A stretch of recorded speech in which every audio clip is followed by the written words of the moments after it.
E aí, pessoal, sejam bem-vindos a mais um episódio do Bate Ponto. Se você tem uma empresa, tem funcionários com carteira assinada e ainda acha que ações trabalhistas é problema de empresa grande, esse episódio é para você.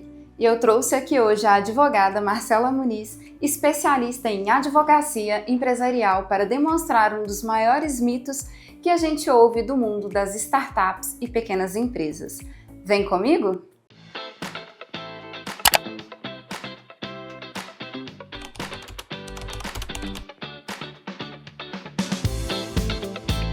Marcela, eu juro que eu já ouvi isso muitas vezes de dezenas de empresários. A gente é pequeno, ainda não precisa se preocupar com isso agora. Você também já ouviu isso? Nossa, Aline, demais. Infelizmente, bem mais do que eu queria.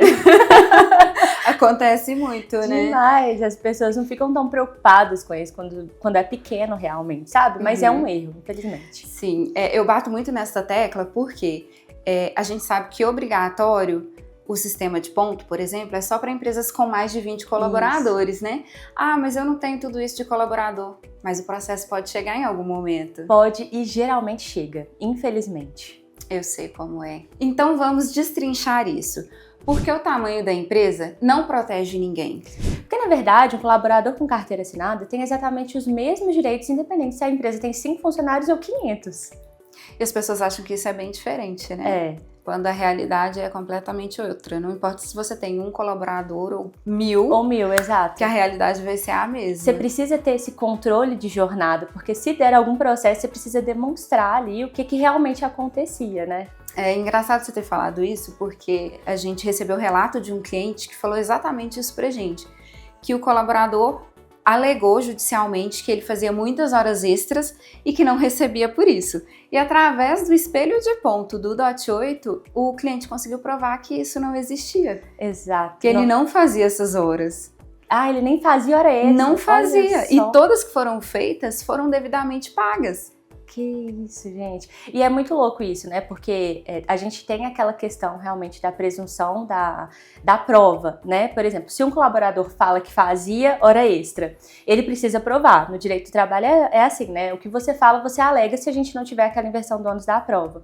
Mas quando a empresa chega e fala assim, não, excelência, na verdade não existia hora extra, não acontecia hora extra. Aí ela que precisa provar que realmente não acontecia, ou que quando aconteceu, ela pagou, sabe?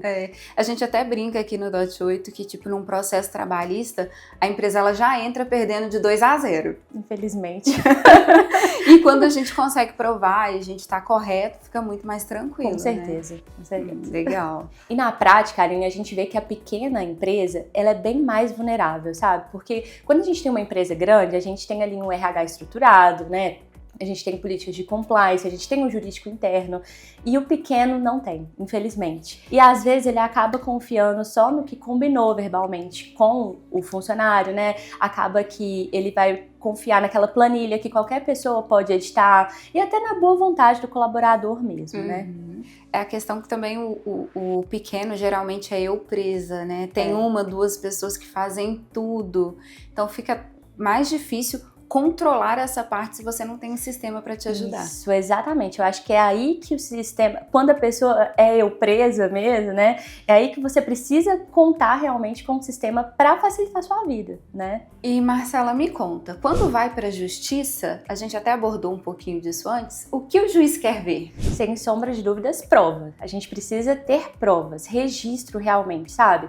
Você entregar para o juiz um documento que você consegue demonstrar para ele o horário que realmente o funcionário bateu, o horário que ele cumpriu o intervalo ou não. Não é só você trazer para o juiz o que o seu, por exemplo, o seu gestor, a sua pessoa de confiança falava que acontecia. Você precisa provar. E a melhor forma de provar, principalmente jornada de trabalho, é com ponto. E tem até um ponto interessante, né, Marcela, que é o seguinte: interjornada, quando o colaborador não faz o horário de almoço corretamente, ele faz a menos. É verdade que a culpa é da empresa e não do colaborador? Infelizmente, Aline. E é muito engraçado, né? Porque muitas vezes o funcionário não não quer fazer o intervalo.